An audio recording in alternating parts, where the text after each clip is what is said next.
Amigos, ¿cómo les va? Muy buenas tardes. Les saluda Dante Ríos Tambini, directamente de nuestro programa Zona X Puerta a lo Desconocido. Vamos a entrar a un tema muy interesante y vamos a tocar algo sobre la cultura inca. Nuestra cultura incaica, que es una de las más grandes culturas, o la más grande cultura aquí en Sudamérica, comparable pues quizás con la cultura egipcia, cada cual en su época y en su momento. Y vamos a hablar de la cultura inca, específicamente de un inca que tuvo esta gran cultura, el inca Pachacútec, que según cuentan los cronistas y la historia peruana básicamente, que Pachacútec fue uno de los más grandes, por no decir el más grande inca que ha tenido el imperio incaico. Pero aparte de lo que resalta como emperador este inca Pachacútec, tuvo dentro de su vida una situación bastante interesante de un encuentro casi con un ser no terrícola aparentemente. Y esto no solamente es porque se nos ocurra o porque por ahí se lanzó la idea, no, sino que cuando hubo la época en que los españoles vinieron a Sudamérica, así como también a Centroamérica, con Cortés, Pizarro y su gente vinieron por acá, a Sudamérica, ellos trataron en lo posible de borrar todas las huellas de la historia del imperio incaico. Pero siempre dentro de todo esto han habido cronistas españoles obviamente, que han escrito sobre la historia del imperio incaico y sobre situaciones que se veían viniendo de boca en boca. Resulta que en esa época cuentan los cronistas que había una pelea de los chancas. Los chancas eran un grupo también muy grande, guerrero, que trataba de llegar al Cusco e invadirlo y echarse abajo al imperio incaico. En ese entonces tenía como inca del imperio al inca Huiracocha. Huiracocha era el padre de Tito Cusi. Tito Cusi era uno de los hijos de Huiracocha y el segundo descendiente a la corona del imperio. Pero había otro hijo que lo antecedía, que era Urco. Resulta que los chancas se vinieron encima y trataron de agarrarlos a Huiracocha y a su hijo Urco y huyeron. Pero el que se quedó peleando y enfrentó todo fue el segundo hijo de Huiracocha inca, Tito Cusi. Y gracias a Tito Cusi, a su actividad de peleador, de luchador, de defensor del imperio, logró dominar a los chancas y los hizo huir y los tomó bajo su poder también. Gracias a esta acción de Tito Cusi, Huiracocha lo nombró el heredero del trono. Cuando llega al trono, Tito Cusi cambia de nombre por Pachacútec. Ahí es donde nace Pachacútec, ¿no? Que viene a ser como el transformador del mundo, algo así, el llamado Hijo del Sol. Y aquí es donde viene el detalle, donde los cronistas hablan sobre un encuentro que tuvo este Pachacútec con un ser muy alto, muy grande. Y este ser se le presentó a Pachacútec en el aire como si fuera el sol. Y le dijo que ganaría las batallas y le mostró un espejo, ahí va el detalle, un espejo, en el que el Inca vio todas las naciones que iba a conquistar. Y otros detalles más, pero este ser grandioso, grandísimo, no grandioso, grandísimo, alto, estaba suspendido en el aire, cuentan los cronistas. Específicamente, fíjense, tenemos a uno de los cronistas llamado Sarmiento de Gamboa. Este cronista dice lo siguiente, voy a leerle textualmente lo que dice porque es interesante y quiero que lo agarren a pie puntillas lo que voy a decir. Dice lo siguiente: durante la batalla con los chancas, a la cual se estaba refiriendo hace un rato, a Pachacútec se le presentó una persona en el aire como si fuera el sol, y le dijo que ganaría todas las batallas y le dijo todas las naciones que conquistaría en el futuro. Ahora, no solamente Gamboa, Sarmiento de Gamboa está narrando esto como cronista, sino tenemos otro cronista donde da detalles bien puntuales, se llama José de Acosta, se llama este cronista.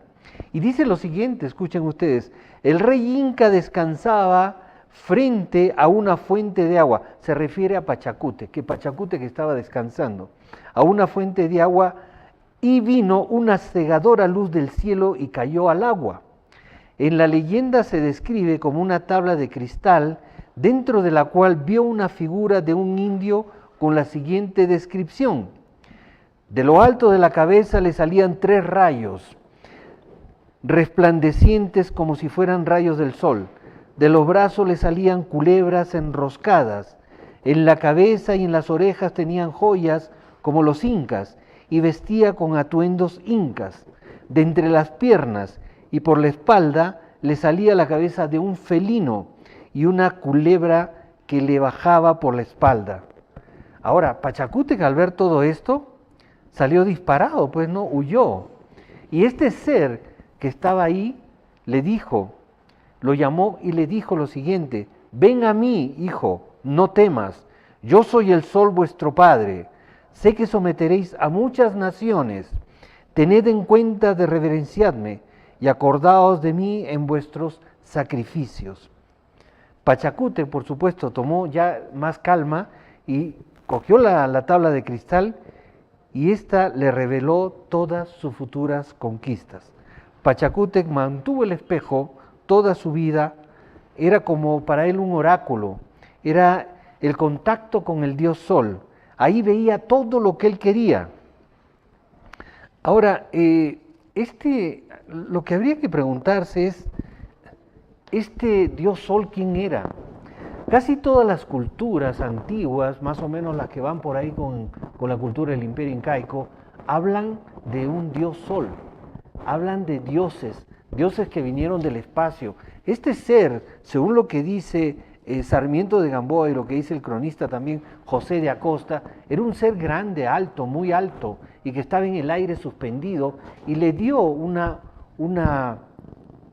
espejo, algo así como un vidrio, y en ese vidrio hablaba el dios Sol. Entonces quiere decir de que el dios Sol se transmitía con Pachacútec a través de ese vidrio, ahora lo que podemos pensar es, ¿qué cosa era ese vidrio? ¿Era acaso una especie de tecnología, un sistema de comunicación con alta tecnología, pero un vidrio? Nosotros conocemos el celular, que nos comunicamos y tenemos audio, sonido, visión, podemos ver, podemos hablar con una persona y verla, pero esto no es un vidrio, es todavía con una carcasa y un vidrio que se refleja hacia arriba. Pero acá los cronistas hablan de un vidrio donde el dios Sol le hablaba a Pachacútec y le daba toda la información de sus siguientes conquistas. Ahora, cuenta la historia y cuentan los cronistas que en el momento en que Pachacútec se estaba enfrentando a los chancas, estos guerreros que eran bravísimos, dice que hasta las montañas tomaron forma, y las montañas, las rocas, comenzaron a luchar contra los chancas. Ahora, yo me pregunto, ¿puede ser algo metafórico? ¿Puede ser alguna ocurrencia que puede tener el cronista? Pero viendo este vidrio que lo ven ustedes en sus manos, que supuestamente es así, tal cual, claro, esta es una recreación, pero ese es lo que el dios Sol le entregó a Pachacútec. Es posible que también este supuesto dios Sol haya tenido una tecnología que a las rocas las convirtió en seres de movimiento contra los chancas, porque eso cuentan los cronistas. Y hay que ponerse a analizar al fondo esta situación de Pachacútec, porque al margen de todo él ha sido uno de los más grandes incas que ha tenido el Perú, el más grande que ha tenido, y también se le atribuye a Pachacútec, esto se le atribuye, no hay una comprobación total, pero se le atribuye el que él haya hecho construir Machu Picchu. Entonces, estamos hablando de una persona que ha tenido una inteligencia superior muy grande gracias a la influencia del dios Sol a través de este supuesto vidrio. El dios Sol, como le decía, es un dios que muchas culturas hablan de la presencia del dios Sol. Ahora, la descripción que hace este cronista José de Acosta sobre lo que estaba viendo Pachacútec en ese vidrio, el dios Sol, habla de un ser medio raro, medio antropomorfo, rarísimo, ¿no? Pero podríamos analizar un poquito a fondo de qué se trata este ser, ¿no? Dice, de los brazos le salían, perdón, primero vamos a comenzar por la cabeza, ¿no? De lo alto de la cabeza le salían 3 rayos, resplandecientes como si fueran rayos del sol. Quizás tenía algo en su cabeza con alguna tecnología que le permitía salir alguna energía y lo veía como el rayo del sol. Por supuesto que los cronistas han agarrado la información de los indígenas de aquella época y los indígenas pues tienen que comparar lo que ven con el rayo, el trueno, una culebra, un elefante o lo que sea, ¿no? Algún animal, relacionarlo así. Pero nosotros en esta época actual podemos pensar un poquito si este ser estaba suspendido en el aire y se transmitió en el vidrio entonces es un ser con una inteligencia extraordinaria y quizás lo que narra el cronista en base a la información de los indígenas de aquella época sean simplemente comparativas con la mentalidad de los indígenas de aquella época, pero quizás ese ser que se le presentó no era como dicen ellos que era, sino era un ser que tenía un atuendo en la cabeza, dice, de los brazos le salían culebras, pues de repente tenía unos cordones en los brazos, unos cordones con alguna tecnología desconocida, porque dice, en los brazos le salían culebras enroscadas, una tecnología con cordones, era un atuendo con alguna tecnología desconocida. Y en la cabeza y en las orejas tenía joyas como los incas, por supuesto. En la cabeza de repente tenía un casco y en las orejas tenía quizás algunas orejeras que permitía un sistema de comunicación. Estoy tratando un poquito de volar con el pensamiento y la imaginación, ¿eh? No quiero decir que sea tal cual, pero estoy tratando de interpretar, porque esto no puede ser algo tan fuera de sí, de animales, de culebras, no, esto tiene que tener una tecnología. Entonces, también dice que entre las piernas y por la espalda le salían la cabeza de un felino. Bueno, quizás sería parte de su atuendo, ¿no? Y una culebra que le bajaba por la espalda. Yo supongo que puede ser un tubo que va a un tanque de oxígeno, o vete a saber qué, un tanque de algo que va que viene por la espalda, que nosotros podemos ver cómo está el ropaje de un astronauta, ¿no? Y más o menos podría calzar por ahí, ¿no? Por supuesto que Pachacútec al verlo se asustó y salió corriendo, ¿no? Entonces él dijo, yo soy el dios Sol. Y Pachacútec tenía este vidrio las 24 horas del día, era su oráculo, él consultaba qué tenía que hacer, por dónde iba a atacar, por dónde iba a hacer tal o cual cosa, y así es como mantuvo el famoso imperio inca. Ahora, si nosotros vemos un vidrio, bueno, un vidrio en esa época, un cristal en esa época. Hoy en día, amigos, nosotros tenemos una tecnología muy avanzada para nuestra época y suponemos que sea muy avanzada, pero tenemos las tablets, por ejemplo, ¿no? Las tablets sirven para comunicarnos a distancia con cualquier parte del planeta, inclusive los astronautas se comunican también fácilmente con la estación espacial a través de tipo tablet, pero transparente, translúcida. Nosotros hemos estado buscando información para ver si existe alguna tecnología de tablets transparentes, y sí existe. Claro que no están a la venta todavía, están en prueba y quizás ya van a salir a la venta. Incluso son retractibles. Quiero decir que si es la tablet, entonces simplemente la enrollan y se la guardan en el bolsillo, porque así están ahora, hasta los celulares van a ser así. Vamos a presentarles un video de las tablets de cristal, transparentes, para que ustedes más o menos se comparen con este este cristal que recibió Pachacútec directamente de la mano del dios Sol. Vamos al video, señor director, de la tablet, por favor. 휘어지고 펼쳐지고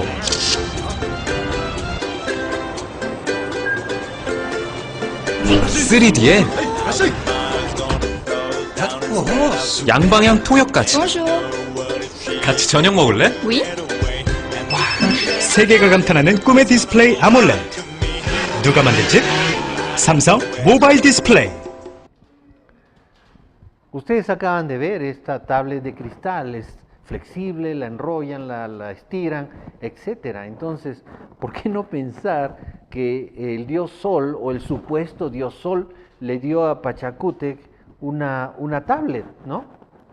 Un vidrio transparente, donde él tenía la tecnología para comunicarse y como era un ser superior, sabía el futuro, lo que se venía y por dónde atacar a los enemigos y por dónde avanzar, por dónde hacer tal o cual cosa, y le daba todos los datos a Pachacútec porque él tenía esta tablet día y noche. Vamos a decir, tenía una tablet, porque no hay otra comparación. Quizás si esto hace 20 años lo leíamos, hace 30 años, no lo íbamos a entender y lo íbamos a leer tal cual, ¿no? Que se trata, bueno, le dio un vidrio y por ahí se comunicó y qué será ese vidrio. Pero hoy en día nuestra tecnología nos puede dar la posibilidad de hacer esa comparativa con una tablet versus lo que Pachacútec recibió del dios Sol.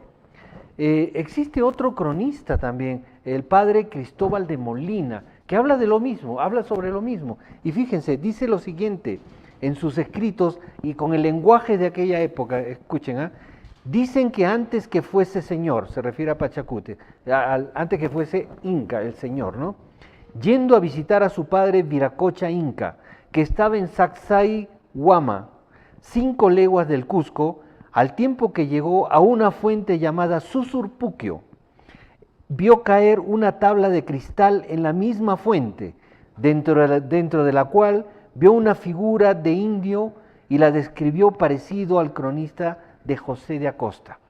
Ya Pachacútec mandó hacer una estatua, luego ya cuando él fue Inca, mandó hacer una estatua, dice, con figura del sol, ni más ni menos de la que en el espejo había visto.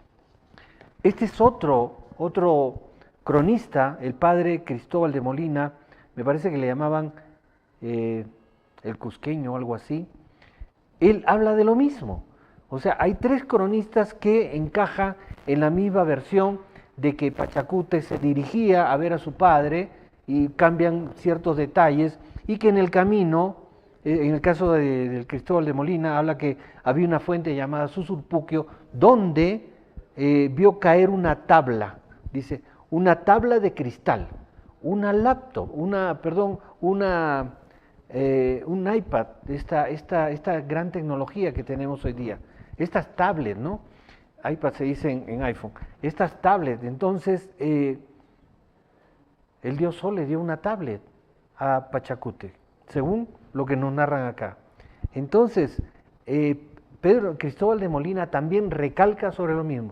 Amigos, estamos ante una realidad bastante interesante que nos lleva a volar un poquito el pensamiento para pensar que en el imperio incaico hubo quizás a través de los líderes del imperio, del Inca y su corte, un contacto con seres no terrícolas. Ellos adoraban mucho a las Pléyades, ¿no? Por alguna razón, al sol, a la luna, al trueno, pero entre todo adoraban a las Pléyades, a las 7 cabrías. Entonces, es probable que este ser, estoy haciendo una especulación en base a la adoración que tenían los incas con las Pléyades. Es posible que este ser que le dio la tablet a Pachacútec sea un ser procedente de las Pléyades. ¿Por qué? ¿Por qué razón? Bueno, que adoren al sol, a la luna, perfecto, al trueno, porque son los medios de la naturaleza, y es parte de la cosmogonía andina. Pero en parte de esa cosmogonía adoraban a las Pléyades. ¿Por qué razón? Si uno busca, no encuentra por ningún sitio alguna referencia cuál es la razón por la cual adoraban a las Pléyades. Entonces, podría ser posible que este ser, llamado el dios Sol, o autoproclamado como el dios Sol, padre de Pachacútec, según lo que le dijo, pues podría ser él un pleiadiano. Es muy posible. Ahora, si nosotros comparamos con la referencia que tenemos los pleiadianos, cuadra un poco la información. Un ser alto, casi normal, casi humanoide, casi humano como nosotros, que cuadra con la información que se tiene de los seres pleiadianos. Bueno, esta es simplemente una especulación que tenemos y que vale la pena recalcarla para que ustedes analicen a fondo y saquen vuestras propias conclusiones. Pero definitivamente Pachacútec tuvo una tablet en sus propias manos. Volvemos enseguida, amigos, no se muevan.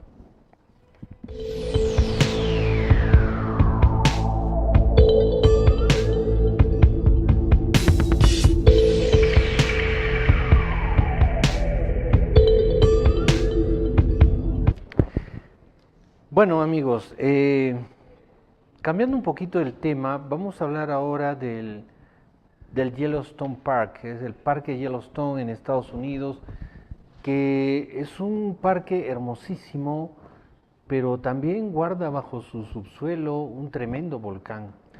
Este Parque Yellowstone está ubicado en Norteamérica y en la parte sur de Norteamérica, y tiene una flora y fauna extraordinaria. Es visitada por turistas de todo el mundo durante todo el año. Es el lugar más visitado alrededor de todo el mundo por turistas. Es una belleza extraordinaria, tiene una flora y fauna maravillosa, tiene estos geysers que andan botando la fumarola las 24 horas del día, debido a que es una zona volcánica y que bajo él se guarda la caldera Yellowstone, que es un tremendo volcán. Los turistas se pasean muy bien. En algunas oportunidades han tenido el gobierno norteamericano que suspender las visitas porque el suelo y las pistas que hay ahí alrededor de todo este gran parque se han comenzado a derretir varias veces. Es una zona donde hay constantemente sismos, las 24 horas del día, debido a que es una zona volcánica. Pero la belleza que muestra arriba es extraordinaria, que no hay en ninguna parte del mundo. Fíjense esa tonalidad de colores. Existen animales salvajes dentro de esta área de reserva de animales, y que los animales se pasean porque es su área, su hábitat, y no los tocan para nada. Hay lobos, hay bisontes, etc. Es una zona maravillosa, pero resulta que esta maravilla, que es turística 100%, se está tornando cada vez más peligrosa. La zona de Norteamérica está bajo un peligro inminente ante la posible erupción del volcán Yellowstone, que está abajo. Tiene el mismo nombre que el Parque Nacional de Yellowstone. Este volcán, fíjense, durante el mes de abril ha habido 63 terremotos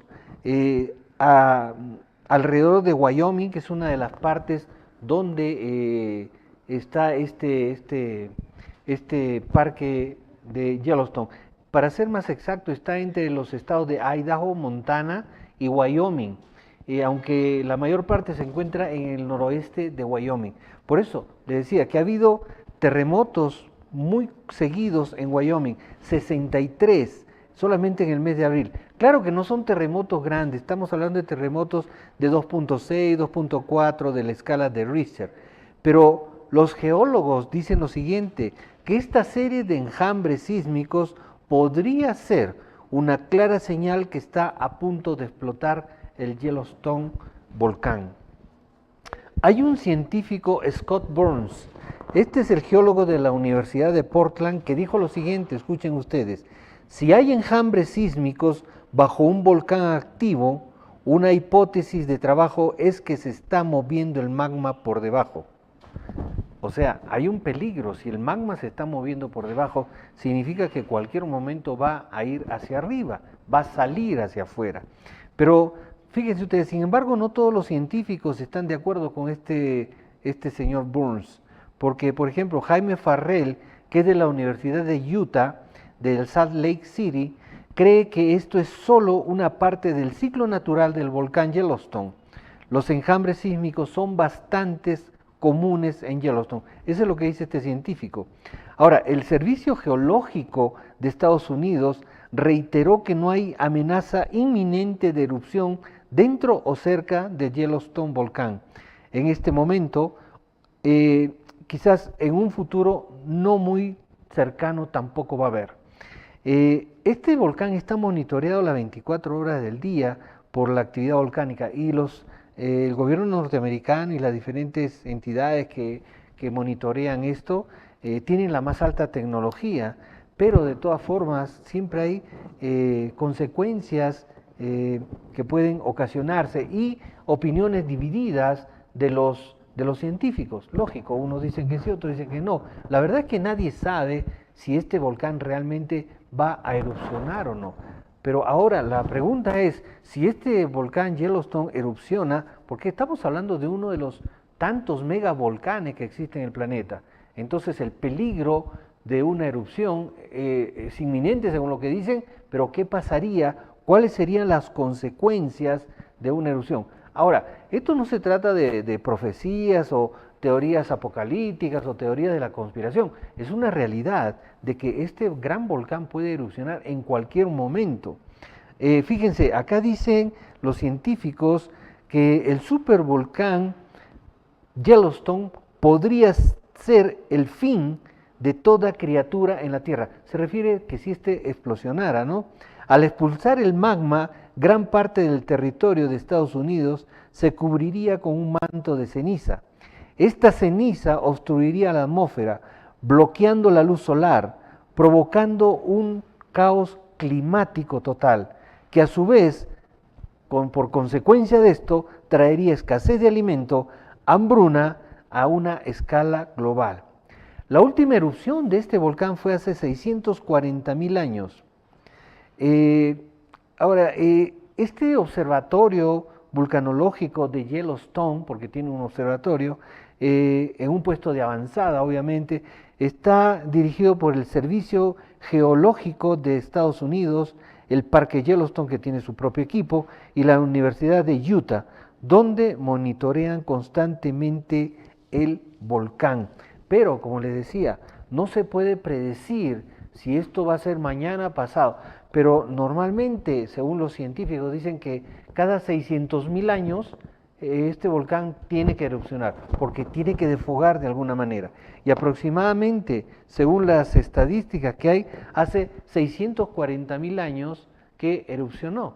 Por lo tanto, estamos más o menos por ahí, dentro de la época que cabe la posibilidad que erupcione. Por eso, todos los acontecimientos que están sucediendo en Yellowstone, estos terremotos en gran magnitud durante el mes de abril y los otros tantos que están habiendo seguidos, erupciones de geyser, aberturas de algunos geyser por unos lados que no había antes, el derretimiento de las pistas de asfalto dentro del propio complejo de Yellowstone Park, el calentamiento de esa zona, animales que habitan ahí mismo se están moviendo constantemente a diferentes lados, como que presienten que algo va a suceder ahí, porque los animales, acordémonos que tienen un sexto sentido, que pueden direccionar información para ellos mismos y sacar sus propias conclusiones y huyen del problema. Antes de que las veredas, las pistas y los lugares se calienten, los bisontes comenzaron a huir, antes que eso pase. Y a la semana siguiente comenzaron las pistas a derretirse dentro de Yellowstone Park. Entonces estos animalitos nos pueden estar dando quizás alguna referencia de que esta belleza del Yellowstone Park, cualquier día ese monstruo que hay abajo se puede despertar.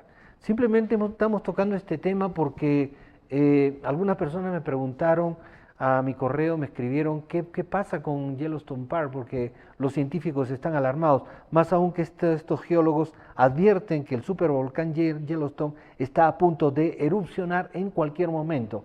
Entonces, hemos tratado de darles un resumen con todas las referencias habidas y por haber de lo que dicen unos científicos y lo que dicen otros científicos. Pero en realidad, si vamos a dar un punto final de conclusión a esto sobre el Yellowstone Park, nadie sabe cuándo va a ser ni cómo será. Quizás hay una idea muy grande, sí, cómo será, porque hay referencias y más o menos por el volumen de lava, la velocidad, la altitud y la cantidad de magma que hay debajo de este volcán, sí podría ser una gran catástrofe, no solamente para Norteamérica, sino para la humanidad.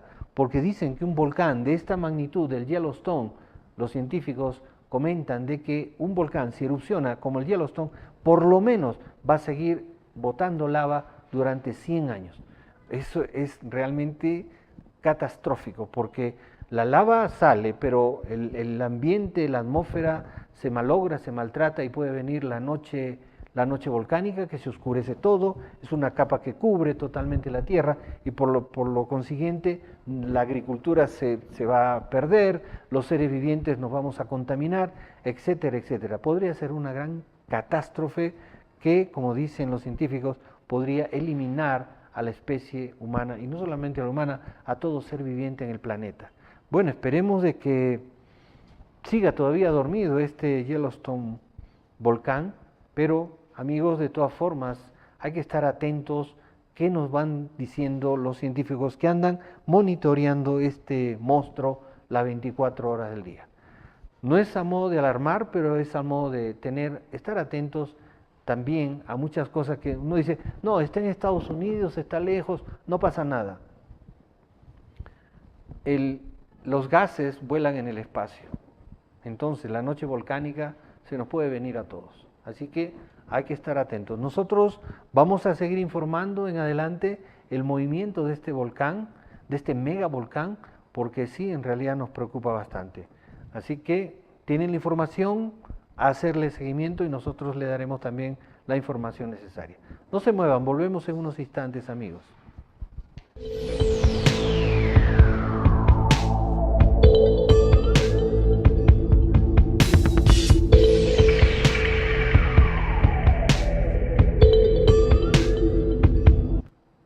Hace unas semanas atrás tuve la oportunidad de tener una entrevista vía YouTube con este gran amigo Johanan Díaz Vargas, excelente periodista e investigador de todos estos temas. Un saludo, Johanan, desde aquí, desde Cusco. Y gracias a esa entrevista comencé a recibir una serie de escritos, llamadas y contactos de personas que querían comunicarse conmigo. Entre este grupo de personas que se han comunicado conmigo a través de mi correo electrónico, ha habido una persona muy interesante que voy a compartir con ustedes gracias al permiso que él me ha dado sobre su experiencia que ha tenido con seres no terrícolas.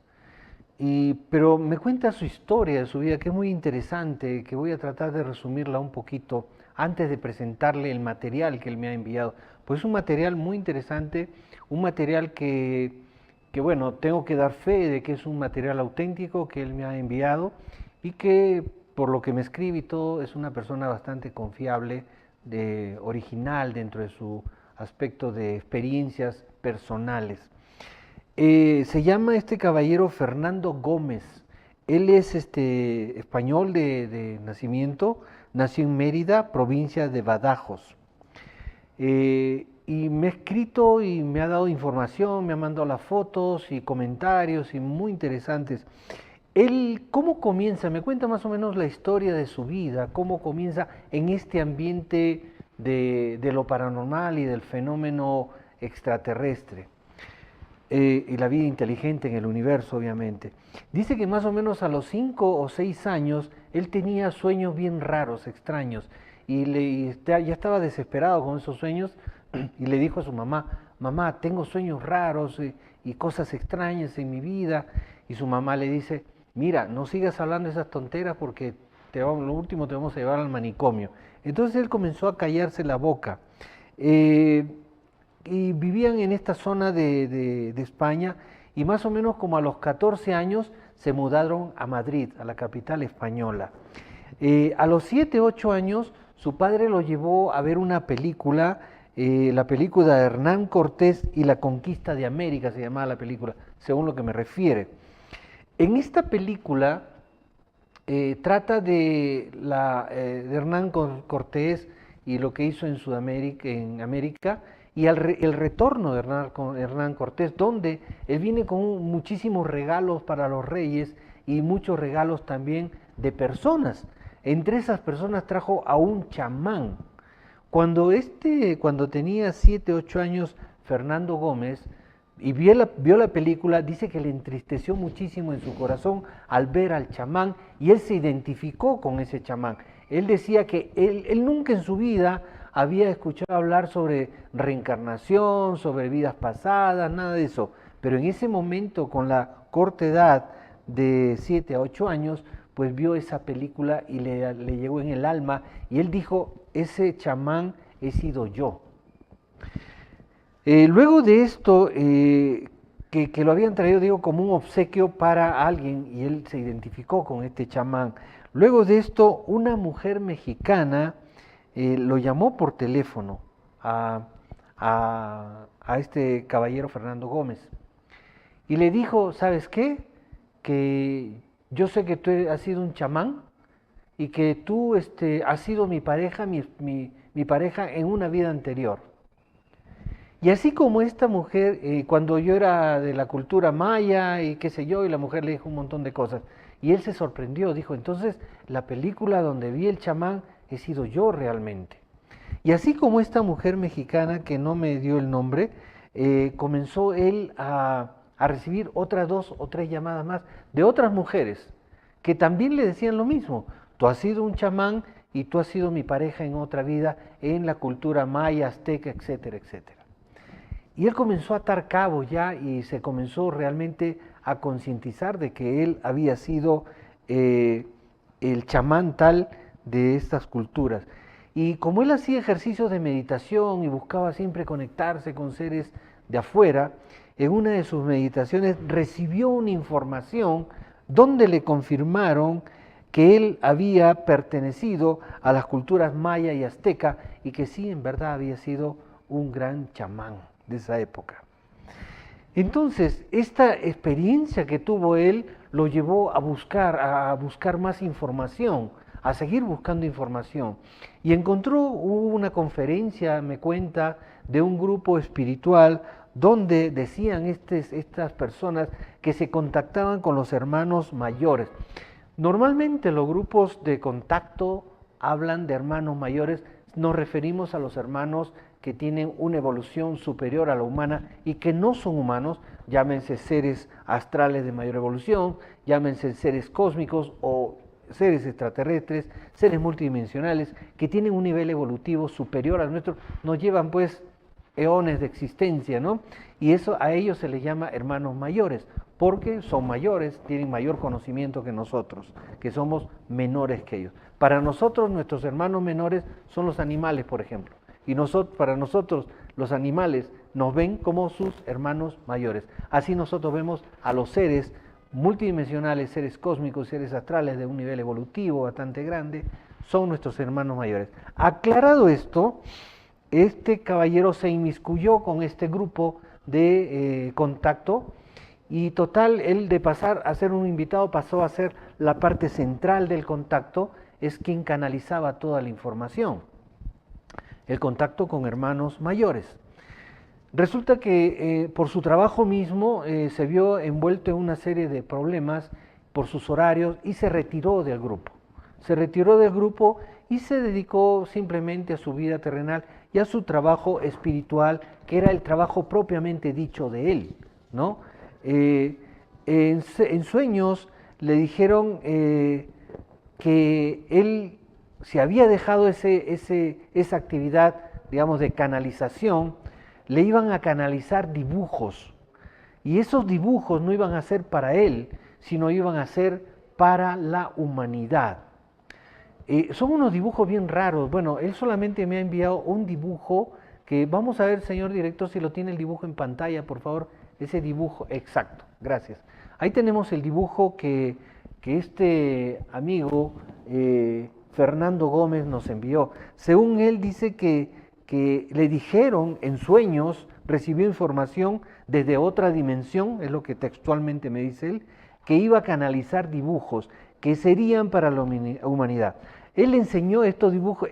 Acá hay un detalle bien interesante en base a este dibujo y a otros tantos que él tiene. Dice que él nunca le ha gustado dibujar. Es malísimo para dibujar.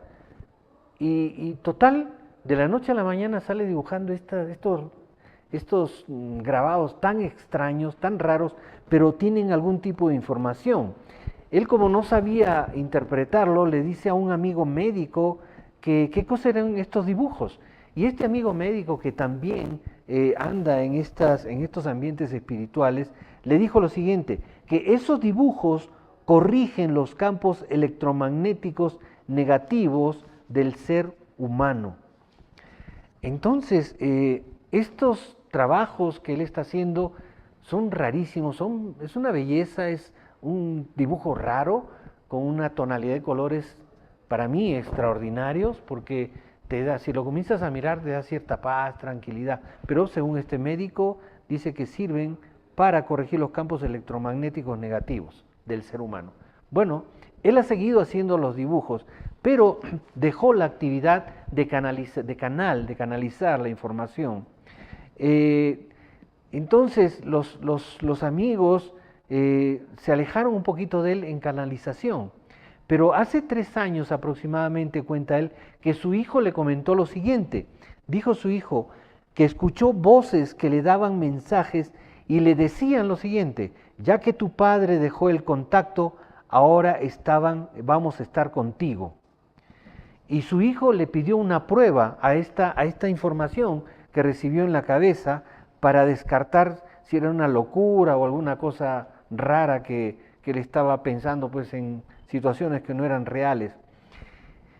Y en ese momento, cuenta el hijo, que se materializó delante de él un ser diciendo que era un ser de alfa draconiano y sabía que él no le iba a dar miedo al muchacho. Ahora, es bien interesante esto porque él recibe la información y pide una prueba. Ya, denme una prueba. Normalmente cuando uno recibe una información y tiene duda de que puede ser algo mental, una mentalización propia o una incursión de alguna entidad diferente, uno pide una prueba. Compruébame, a ver, si eres tal cual, compruébame. Y viene la prueba. Pero acá no estamos hablando de una prueba de que golpéame la mesa o qué sé yo, muéveme un objeto. No, acá estamos hablando de una prueba muy fuerte. El mismo ser que le estaba hablando, se le presentó. Es la foto que tienen ustedes ahí viendo. Esta foto es inédita. Es la foto que me ha enviado el señor Gómez para que la veamos. Esta es una foto grande que es un poquito difusa, que no se ve bien, pero parece que le han tratado de hacer una ampliación, pero es otra de las fotos que su hijo tomó. Y el hijo sentía dentro de sí, ahí está, esta foto es más clara del alfa draconiano. Del hijo sentía que no iba a tener miedo y no tuvo miedo cuando este ser extraño se le presentó en su cuarto, en su dormitorio. Y desde ahí él ha venido contactando con este ser alfa draconiano y lo visitan en diferentes lugares. Dice que él hace prácticas en la calle misma, se le presentan, le hablan, en cualquier sitio, en cualquier lugar donde él esté, vienen estos seres y lo abordan y comienzan a dar información. También en sueños se le presentan, ¿no? Ahora, estas fotos son muy interesantes y cuando este amigo, el muchacho, el hijo de Fernando, se las enseña a Fernando le parecieron muy familiares las fotos, no se extrañó en lo más mínimo porque ya él tenía contacto anteriormente con estos seres, sino que no se habían identificado tan claramente como con su hijo al decir somos alfa draconianos. Ahora, estos seres le dejaron un mensaje a este muchacho y le dijeron que comente que no todo, escuchen esta parte que es bien interesante, normalmente se habla de los reptilianos, que son unos tal por cual, que se comen a los niños, los cortan en pedacitos, que son seres negativos, que van a invadir la tierra, hablan un montón de cosas. Este alfa draconiano es un reptiliano. Y fíjense el mensaje que le deja a Fernando Gómez y a su hijo. Le dice lo siguiente, fíjese. le comunicaron que dé esta información a la humanidad, que no todos los reptilianos y draconianos son negativos. Los hay que ayudan al ser humano en su evolución y que nos localizan a nosotros muy fácil por nuestra vibración, que son como huellas dactilares. Esto es lo que le dijo. O sea, ellos tienen tienen conexión con el ser humano y tratan de buscar aquellos seres humanos que tienen, según lo que refieren ellos, una mejor vibración. De tal manera que al tener una vibración para ellos es fácil contactar con un ser humano, es como que estén en su misma frecuencia o una frecuencia parecida para poder contactar. Y esto es lo que le dijo este alfa draconiano al hijo de Fernando Gómez. Entonces, amigos, acá tenemos una información calientita, muy fresca, de este ser alfa draconiano. En verdad, muchos nunca de repente han visto a un ser alfa draconiano. Esta es la primera vez que se está viendo. Es un tipo reptil por el color de su piel, con escamas y bueno, ustedes pueden comparar con una culebra o con cualquier otro reptil parecido. Entonces, este es un alfa draconiano. Ahora, esta situación del contacto con estos seres no solamente se ve de esta manera que se le presentó, sino que ahora en el dormitorio de este muchacho y en cualquier otro sitio donde él está, él pide la presencia de estos seres y le han mandado información, presencia, y le han permitido tomar fotos. Vamos a las siguientes fotos que nos ha enviado también Fernando Gómez en relación a este contacto con seres alfa draconianos. Esta es una una imagen que se le presentó en su dormitorio y él logró tomar estas fotos. Son imágenes diferentes, variadas, no es el mismo color. Pero en una de ellas, vamos a la siguiente foto, a ver, señor director. La otra, la siguiente. Hay una tercera, vamos a ver. Bueno, como ustedes ven, son fotos bien raras, bien extrañas. En una de ellas no se aprecia, ahí está, creo que es esta. Si le haces un poquito de zoom hacia la parte derecha, se puede ver como una cara, un rostro de un alfa draconiano, pero pequeñito también, bien pequeñito. Entonces son fotos que a nosotros nos están demostrando cosas fuera de lo normal, fotos que no encajan dentro del cuadro de una falla de lente, de una pelusa de tierra. No, estas son fotos reales de las imágenes que le han permitido tomar al hijo de Fernando Gómez, estos seres alfa draconianos. Bueno, mucha gente dirá, bueno, este es un cuentazo, es mentira, que no es cierto, que, bueno, cualquiera puede opinar cualquier cosa, pero de todas formas, siempre es bueno tener un poquito de open mind, la mente un poquito abierta para recibir este tipo de informaciones que son difíciles que entren. No permitimos que ingresen a nuestro sistema mental, a nuestro sistema de recepción de información, porque no estamos acostumbrados, no estamos habituados. Pero esperemos de que estas imágenes que quizás más adelante el señor Gómez nos va a permitir tener otras tantas imágenes, ojalá, para poder mostrarlas a ustedes también de la presencia de estos alfa draconianos en la ciudad, en España, específicamente en Madrid, España. Bueno, muchas gracias a Fernando Gómez por esta información, por estos detalles, por esta foto, por la historia de su vida en cuanto a estos temas se refiere, que realmente nos deja un poco sorprendidos y con un tremendo signo de interrogación, pero nosotros tenemos que asimilar esta información y tratar de digerirla un poco y poder mostrárselas a ustedes para que sepan que no estamos solos en el universo, no estamos solos. Y esto podría ser una muestra clara y palpable de que en realidad están estos seres de afuera mucho más cerca de lo que pensamos. Muchísimas gracias nuevamente a Fernando Gómez y a su hijo por estos datos, y esperemos que esta información también ustedes la analicen, la profundicen, y cualquier pregunta, cualquier interrogante o cualquier añadidura a esta experiencia, quizás alguno de ustedes ha tenido un tipo de experiencia parecida a la de Fernando Gómez y su hijo en cualquier parte del mundo, pues escríbanos a nuestro correo ovnigala@me.com, ovnigala@me.com, para poder recibir y compartir esta información con toda nuestra teleaudiencia. Bueno amigos, llegamos al final de nuestro programa. Nuestro agradecimiento a ustedes por la presencia. Los esperamos la próxima semana a la misma hora y en este mismo canal. Les saludó Dante Ríos Tambini en su programa Zona X, Puerta de lo Desconocido. Nos vemos pronto.